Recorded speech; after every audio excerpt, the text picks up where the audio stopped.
네, 안녕하십니까. 오늘 4주차 수업을 시작하게 되었습니다.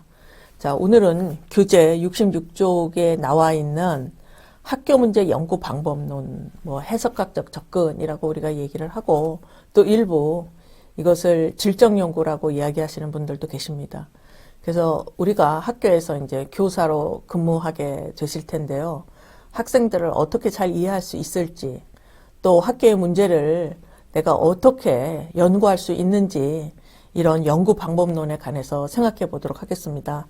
사실 이제 제가 늘 강의를 하면서 이 기능주의, 갈등주의, 오늘 배우는 이 학교 문제 연구 방법론, 해석학적 접근까지 가장 중요한 이론적인 부분이라고 생각을 하는데, 자, 우리가 이렇게 면대면 수업을 하지 못하고 이 재택 수업을 하게 되어서 조금 아쉬운 점이 있지만, 또 여러분들 과제를 하는 과정 속에서 제가 여러분들 과제를 일일이 체크하고 그 모든 사람의 또 그 생각을 알 수 있어서 약간 이 일원인 교육이 갖고 있는 장점도 있을 거라고 생각을 합니다. 자, 그동안 배운 교육사회학 이론을 좀 복습해 보도록 하겠습니다. 자, 교육학과 사회학의 이론이 합쳐진 것이고, 자, 이 우리가 크게 교육사회학 이론을 기능주의적 이론, 또 갈등주의적 이론, 이렇게 크게 두 가지로 나눌 수가 있겠습니다. 자, 이 기능주의 이론은 도덕 사회화론이라든가 학교 사회화 이론이라든가 근대 기술 이론, 또 이 맥클랄랜드의 근대화론, 테오도르 슐츠의 인간 자본론, 이렇게 한 5가지로 우리가 구분을 할 수가 있습니다. 자, 그리고 지난 시간에 배운 갈등주의는 경제적, 문화적 재생산 이론, 또 그람시의 저항 이론, 또 카노이의 종속 이론, 콜린스의 지휘집단 이론, 이렇게 나눌 수가 있을 것이라고 생각을 하고요. 자, 그람시의 헤게모니 이론, 이렇게 볼 수가 있겠습니다. 자, 이 갈등 이론을 계속해서 현대적으로 발전시키는 학자들을 우리가 뉴 막시스트, 신막스주의자라고 이렇게 이야기를 하고 있습니다.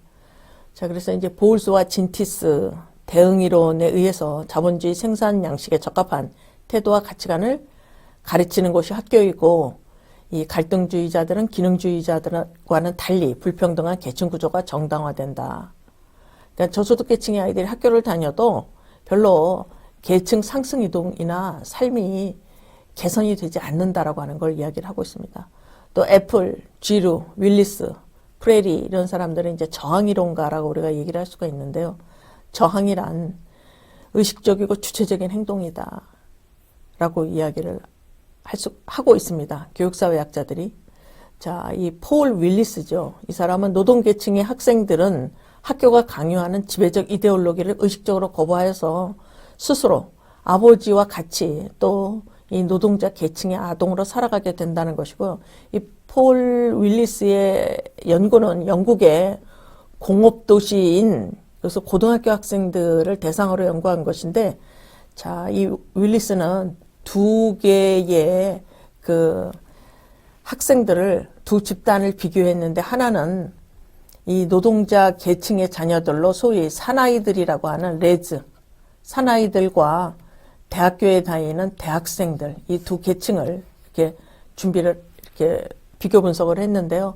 아무래도 이 사나이 그룹들은 열심히 공부하면 성공한다라고 하는 그런 교사의 이야기를 듣고 굉장히 반발하면서 우리는 범생이가 아니야 하면서 그 얌전이들이라고 그들을 낙인하면서 이제 자신들의 어떤 집단적인 행동 이런 것들을 하게 되면서 결국은 학교 교육에서 실패하게 되고 결국은 아버지와 같이 또 노동자 계급으로 의식적으로 노동자 계층으로 남게 된다라고 이렇게 설명을 하고 있습니다. 지루, 애플. 자, 이런 사람 읽어보시고요. 카노이는 교육 수익률을 가지고 그 학교 교육이 모든 사람에게 교육 기회가 보장이 되었을 때 학교를 다닌다고 해도 교육 수익률이 낮아지기 때문에 이 수익률이 저하된다 이렇게 얘기를 하고 있습니다. 최근에는 우리가 에듀푸어라는 말까지 하고 있어요. 에듀케이션을 많이 받을수록 가난해진다. 에듀푸어. 자, 이런 것들은 카노이가 얘기한 것처럼 과거에 많은 사람들이 대학을 가지 못했을 때는 대학을 나오면은 좋은 직장에 취업해갖고 자기가 좋은 급여를 받을 수 있는 이 교육 수익률이 굉장히 높았어요. 그러나 모든 사람이 학교를 가게 되고 대학이라고 하는 것이 그 학력 인플레이 현상이 일어나고 이렇게 되다 보니까 교육 수익률이 낮아진다. 결국 교육이라고 하는 것이 있는 자에게만 봉사하고 갖지 못한 자에게는 역시 아무 도움이 되지 못한다 이런 얘기를 했고요. 자, 콜린스는 지위 경쟁이론 제가 지난 시간에도 잘 설명했으니까 여러분 읽어보시고요. 자, 우리가 이제 교육사회화가 맨 마지막 중간고사 지나고 이제 여름이 되어서 굉장히 날씨가 더워지고 막 이럴 때쯤에 마지막 14장을 배우게 될 것인데요. 이 일리치는 원래 신부님이셨어요. 이 오스트리아의 신부님이셨는데 이태리에서 이제 신학 박사학위를 취득을 하고 그 다음에 미국의 빈민자들, 푸에르토리코 이민자들이 사는 이러한 그 아주 빈곤 지역에서 그 신부님 생활을 하면서 아버지가 가난했고 아이를 잘 교육을 시키지 못하고 또 그 아이가 교육을 제대로 못 받아서 또 좋은 일자리에 취업을 하지 못하고 또 빈곤하게 사는 이런 문제를 보고 학교는 죽었다라고 하는 이러한 큰 화두를 던지게 되었습니다. 자, 지금까지 이런 내용들이 우리가 공부한 내용이고요. 볼수와 진티스의 대응 원리는 또 이 사회가 어떻게 계속 유지되고 있는가, 갈등주의자들도 사회가 어떻게 좀 더 개선이 되지 않고 그대로 유지가 되고 있는가 이런 것에 질문을 하고 있는데요. 결국은 노동자가 될 사람은 윗사람의 지시에 순종하고 시간을 엄수하고 기계적인 작업 방식에 순종할 것을 강조하는 이러한 학교 교육의 문화 속에서 이 기계적인 작업 방식에 순응하게 되는 어느 기능주의적인 교육을 받게 되면서 이제 노동자로서 살게 되고 또 예를 들면 이제 학교 같은 경우에 보면은 그 대학 같은 경우에 이제 들어오게 되면은 대학을 졸업하면 아무래도 사회 리더가 된다, 조직의 뭐 중간 관리자가 된다 이런 것이 학력에 따라 예측이 되기 때문에 이제 대학에 들어오면은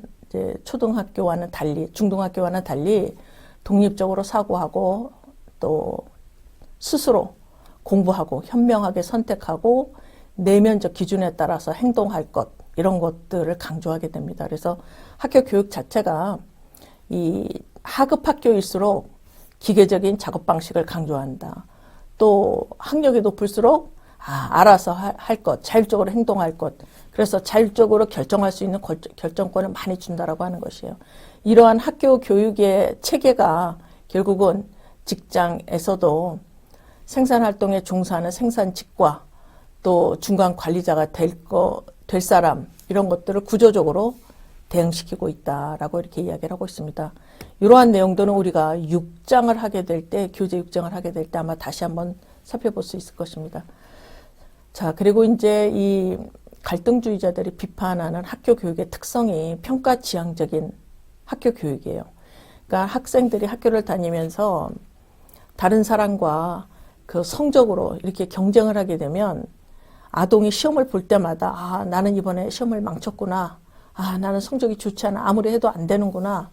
그래서 다른 학생과 비교당하면서 이런 실패감과 무능감을 내면화한다는 거죠.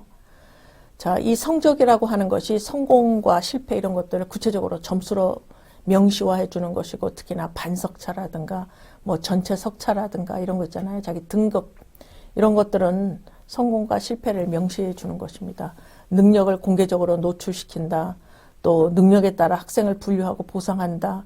학생들을 손을 들게 한다라든가 교사가 자, 이거 이해한 사람 손 들어봐. 이거 이야기할 사람 손 들어봐. 이 문제를 풀어볼 사람 나와서 풀어봐. 뭐 이렇게 하는 과정 속에서 성공하는 아이와 실패하는 아이가 자기의 능력을 알게 되는데 아무래도 실패하는 아이들이 자신감 또 무능감 이런 것들을 내면화하게 된다라고 하는 것이죠. 특히나 교사가 성적 같은 것들을 공개화하는 것은 바로 학생의 실수와 실패를 명시적으로 드러내는 역할을 하게 됨으로써 결국 이제 성적이 좋지 않은 아이들이 아, 나는 해도 안 되는구나 하면서 언젠가는 포기하도록 만드는 이 평가 지향이 학교를 굉장히 반박을 하고 있습니다.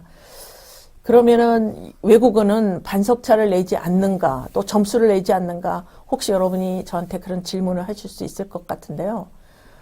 제가 독일에서 보니까는 독일은 초등학교 2학년까지는 성적을 내지 않아요. 그리고 그냥 사회 발달 현황, 그래서 되게 인지적인 거, 그 다음에 정서적인 거, 그 다음에 친구 간의 관계, 뭐 그 5가지 영역을 중심으로 해갖고 선생님이 쭉 거기다 이렇게 쓰십니다.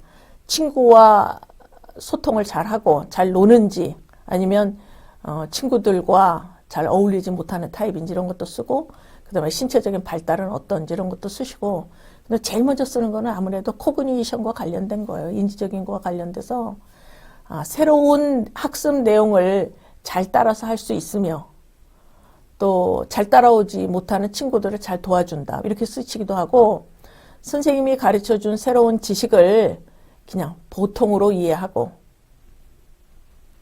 그냥 잘 따라한다, 뭐 숙제를 잘 해오는 학생이다, 숙제를 잘 해오지 않는다, 뭐 이런 것들도 이제 쓰십니다. 그래서 주로 지, 덕, 체와 관련된 내용을 주로 문장으로 이렇게 쓰시고 점수화는 하지 않고, 3학년부터는 등급으로만 쓰고 점수화하지 않고, 그 다음에 반석차를 내지를 않아요. 자, 이러다 보니까 모든 아이들은 자기가 공부를 제일 잘하는 줄 아는 것 같더라고요. 반석차 자체를 내는 것 자체가 금지되어 있거든요. 그래서 우리도 약간의 이 초등학교에서 평가 지향적인 교육의 문화를 좀 바꿔봤으면 좋겠고, 더더군다나 전교 석차를 내는 것 자체는 독일에서는 이제 상당히 금지가 되어 있습니다.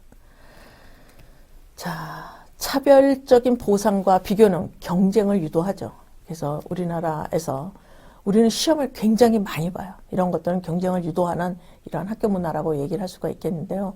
학교를 다니면서 성공적인 경험을 많이 한 학생들은 굉장히 긍정적인 경험을 하게 되는 것이고, 성공하지 못하는, 소위 말해서 이제 점수가 좋지 않은 아이들은 자신감이 낮아진다, 발전을 저해한다, 뭐 이렇게 이야기할 수가 있겠습니다. 선생님들은 초등학교에서 이런 지적도 많이 하십니다. 한 아이가 떠들었어요. 이번 시험에서 점수가 낮은 학생인데 교사는 야, 너는 50점밖에 못 받은 아이가 왜 이렇게 떠드니? 자, 쟤 봐라. 쟤는 100점 받고도 조용히 공부하고 있잖아.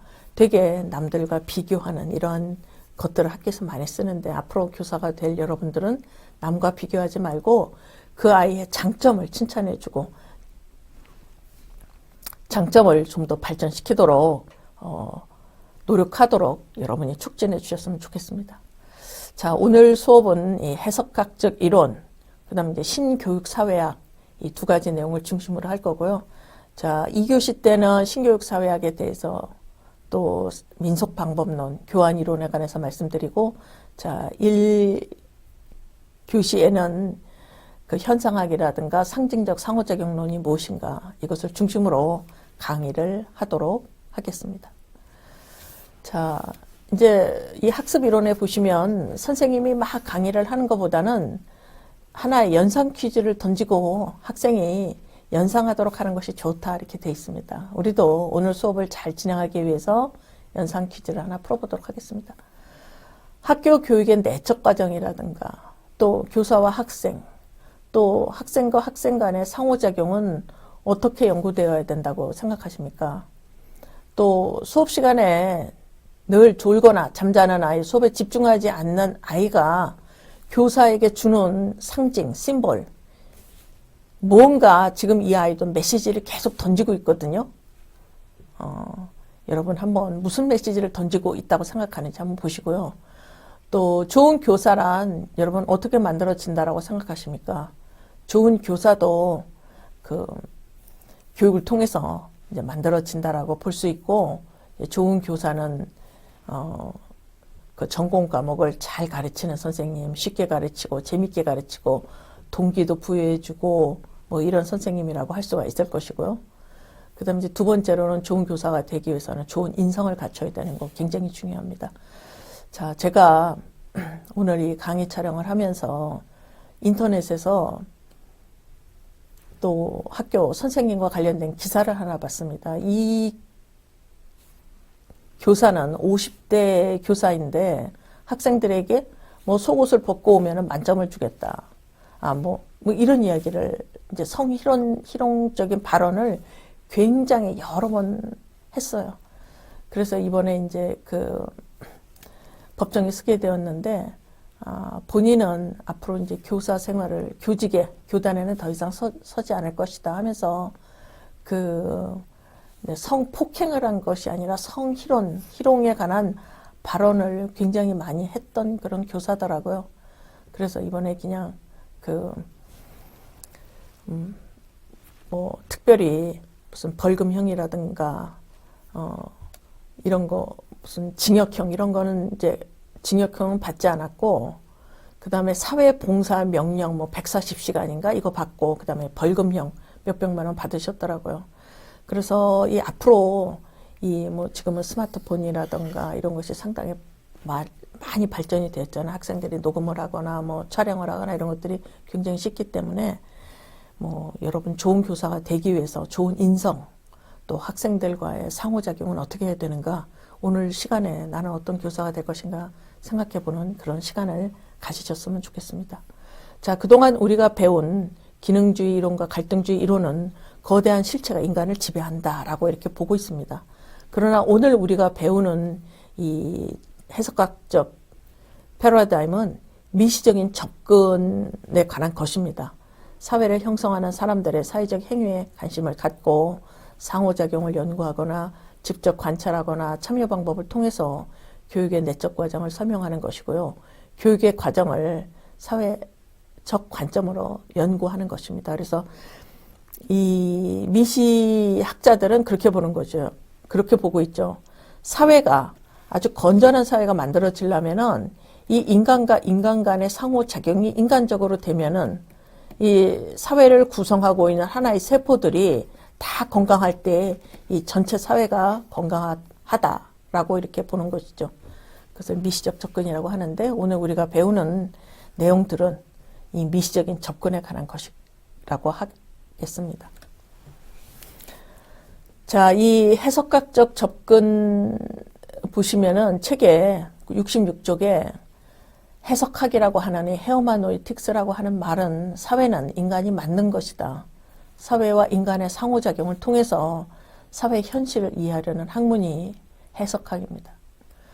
자, 이 헤어마노이틱스라고 하는 말은 어디서 나왔냐면 제우스의 의지를 지상의 인간들에게 해석해 주기 위해서 올림푸스 산에서 사자 헤르메스가 내려오게 됩니다. 이제 그리스 신화에 나오는 것인데요.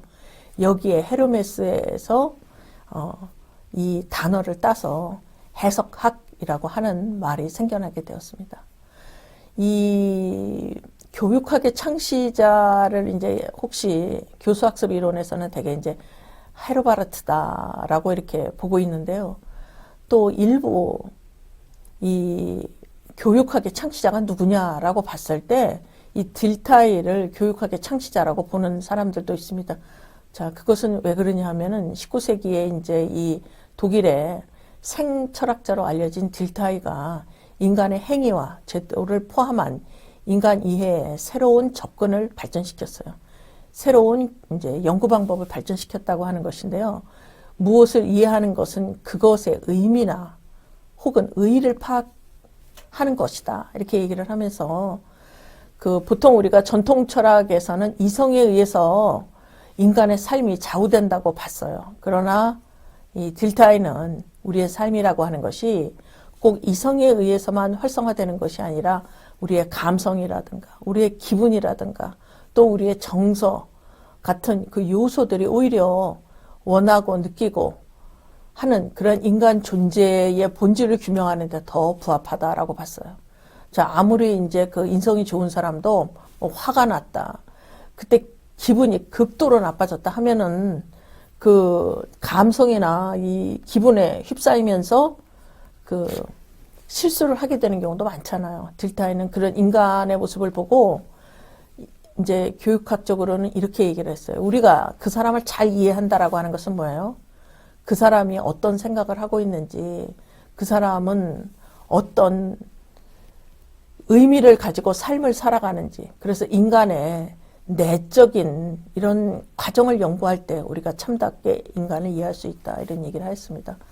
자, 그렇게 보면은 이제 우리가 어떤 학문의 창시자가 누구냐라고 봤을 때는 새로운 연구 방법을 제시하는 사람이 사실은 학문의 창시자가 돼요. 그런 면에서는 사회학의 창시자를 우리가 꽁트라고 보고 있는데, 딜타이가 인간을 이해하는 연구 방법으로서 새로운 접근을 발전시킵니다. 그래서 우리가 친구를 잘 이해한다라고 했을 때 딜타이의 말에 의하면은 친구는 무슨 생각을 하고 사는지, 자기 삶에 무슨 의미를 붙이고 있는지, 그런 인간의 내면을 잘 알을 때 친구를 잘 이해하는 것이다 라고 딜타이는 이야기를 하고 있습니다. 그리고 이제 이 많은 학자들이 과연 인간이 이성적인 존재인가 아니면 감성적인 존재인가 이런 얘기를 하는데요. 우리 인간은 꼭 이성적인 존재라고는 할 수 없어요. 예를 들면은 내일 시험을 본다 하면은 도서실에 가서 다 열심히 공부를 해야 되지만, 시험 공부를 너무 안 했을 때는, 시간이 없을 때는 내일 시험이라고 해도 시험 공부가 되지를 않아요. 어떤 공부도 여유가 있어야 잘 되는 것이거든요. 그러면은 이제 내일 시험이니까 공부를 하기는 싫고, 자, 이러니까 되게 친구랑 같이 우리 한 게임만 치고 공부를 하자 하고 당구를 친다라든가 PC를 하거나 이러면서 그 시간을 자기도 그 불안을 떨쳐버리는 방법으로 밤을 보내죠. 그래서 보면은 최근에 자기의 그 직계 존속을 살해하거나 직계 비속을 살해하는 일들도 많이 일어나고 있는데, 우리가 이성적인 존재면은 자기 존속이나 직계 비속을 살해를 하겠어요? 이것은 감정이나 기분이나 정서 같은 것들이 오히려 인간의 존재를 좌우한다라고 딜타이는 이렇게 새로운 인간의 이해에 대한 화두를 던졌습니다. 자, 오늘 우리가 배우는 이 해석학적 사회학에 나오는 학자들을 소개하도록 하겠습니다. 해석학적 사회과학의 어떤 문제를 제시한 사람은 딜타이라고 할 수가 있겠고요. 자, 그 다음에 이제 후설, 슈츠, 이런 사람들이 등장을 합니다. 자, 이 딜타이가 이야기한 이 해석학에서 파생되는 것이 현상학이고요. 그 다음에 두 번째로는 상징적 상호작용론. 자, 세 번째로는 교환이론, 네 번째로는 민속방법론, 에스노 메토돌로지라고 할 수가 있겠습니다. 이 민속방법론은 문화기술지, 에스노그라피라고 이야기를 하기도 합니다. 자, 오늘 이 해석학에서는 우리가 학생을 이해할 때 선생의 시각으로 학생을 이해하는 것이 아니라 학생의 시각으로 학생을 이해해야 된다는 것이죠. 자, 우리가 이제 학교 선생님이 학생을 상담할 때 뭐부터 찾냐면 되게 이번에 본 중간고사 시험 점수부터 찾아요. 자, 또 1학년 때 학교 성적 이런 거를 보고 되게 선생님의 관점에서 학생을 이해합니다. 너 이번에 우리 반에서 점수 가장 나쁜 거 알지? 야, 한 달에 결석을 5번이나 했네. 이걸 되게 선생님의 시각으로 학생을 이해하는 것인데요. 자, 오늘 여러분이 이제 해석학을 배우시고 난 다음에 이런 학생과 상담하실 때는 어떻게 질문을 던지셔야 되냐 하면, 요즘의 학교는 어떻게 다니고 있니? How라고 시작을 하셔야 돼요. 요즘에 너의 가장 큰 걱정은 무엇이니? How나 또는 what, 무엇. 그래서 선생님 저는 요새 학교 다니기 너무 싫어요 하면서, 제가 요즘에 죽을 맛이거든요 하면서 학생이 지금 학교 생활을 어떻게 하고 있는가, 학생의 시각으로 학생을 이해하는 교사가 되어야 된다라고 하는 것을 해석학자들은 강조를 하고 있습니다. 자, 늘 학생을 선생님의 시각으로만 이해하게 되면은 엄청난 갈등이 일어나게 됩니다. 자, 선생님이 어저께 너 그렇게 하지 말라고 했는데 오늘 또 했어. 너 도대체 정신이 있는 애 없는 애 하면서 계속 선생님이 자기의 시각으로만 아이를 평가하게 되면 학생과는 엄청난 갈등이 일어나게 되죠. 그러나 학생이 이야기하는 그런 삶의 맥락을 이해하게 되면은, 야, 어떻게 그렇게 어려운데 너는 학교를 다니고 있니? 거의, 참, 야, 정말 너 대단하다. 어떻게 그렇게 어려운데도 학교를 다니고 있어? 하면서 오히려 야, 학생이 대단하다고 학생에 대한 존경심이 생길 수도 있어요. 자, 그 다음에 이제 두 번째 상징적 상호작용론. 인간은 어떠한 존재인가? 상징을 해석을 하고 그 이해한 상징의 해석에 따라서 행동을 하는 존재, 뭐 이런 존재라고 하는 것이죠. 자, 그 다음에 이제 세 번째로 인간은 교환을 하게 됩니다. 선물을 주고받아요. 아무한테나 선물을 주지도 않아요. 또 학교를 다닐 때 외톨이인 아이는 이 해석학적 사회학자들이 보기에는 무슨 교환할 자원이 없는 거예요. 경제적인 자원도 없고 공부를 잘하는 것도 아니고 또 집은 늘 멀어서 애들은 학교가 끝나면 아파트로 우르르 몰려가는데 나는 학생들이 가는 방향과는 전혀 다른 산속으로 점점 외딴 집으로 가야 되는 이런 아이들이 교환할 자원이 없는 아이들이 외톨이가 된다라고 이야기를 하고 있습니다. 자, 그리고 여러분이 오늘 이 해석학을 공부하시면서 반드시 알으셔야 될 거는 자, 인간은 행위를 하는 유기체인데 그러한 행위는 인간이 어떤 의식을 갖고 주체적으로 하는 것이다. 그래서 우리가 인간을 할 때는 내 시각으로 이해하는 것이 아니라 상대방의 시각으로 상대를 이해하려고 노력해야 된다는 것이죠. 그리고 우리가 이제 학교에서 학생들을 평가할 때 되게 성적이라든가 이런 것으로 평가를 하는데 실제로 그 아이가 일상생활에서 학교한 후에 집안에서 어떤 인성을 갖고 어떻게 살아가는지를 잘 몰라요. 그래서 집에서는 어떻게 지내니? 그러면은 이제 뭐 애가 대답하겠죠. 사실 집에 치매에 걸린 할머니가 계시고 동생도 둘이나 있는데 제가 학교에 가면 밥도 해야 되고 치매 할머니도 목욕도 시켜드려야 되고 엄마 아버지가 집에 같이 살지를 않습니다. 뭐 이런 거 이야기하면서 야, 이 아이가 얼마나 정말 도덕적으로 존경할 만한 아이인가. 총체적인 맥락에서 학생을 이해하는 것 이런 것도 굉장히 중요하다고 하겠습니다. 자, 맥락에 근거한 인간의 이해는 우리가 살아가는 상황과 맥락이 다 달라요. 그래서 우리는 인간을 이해할 때 반드시 그 사람이 어떤 상황에 있는지, 어떤 상황에서 학교를 다니고 있는지 이거에 근거해서 학생을 이해해야 할 것입니다. 자, 현상학은 책에 67쪽에 나와 있고요. 현상학이라고 하는 것은 지식은 인간의 의식으로 구성이 된다. 인간의 주관적인 의식 세계죠. 자, 인간의 주관적인 의식 세계로 우리가 모든 사람이 주관을 갖다 보니까 사실은 우리가 살아가는 환경도 다르고 가족 구조도 다르고 뭐 조직도 다르고 지역사회도 다르고 경험하는 문화도 다르다 보니까 우리 인간이 생김새가 각각 다르듯이 우리의 주관적인 의식 세계도 모두가 다르다라고 보고 있어요. 자, 개인 스스로 자각하는 경험의 세계를 연구해야 됩니다.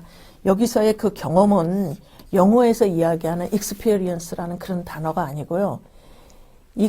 experience라고 하는 그 라틴어에서 나온 말인데 이 경험을 한다라고 할 때는 스스로 자각을 하면서 한번 그러한 경험을 성찰을 한번 해보고 그것을 다시 한번 의미를 붙여서 내면을 하는 그런 것까지를 우리가 경험이라고 이야기합니다.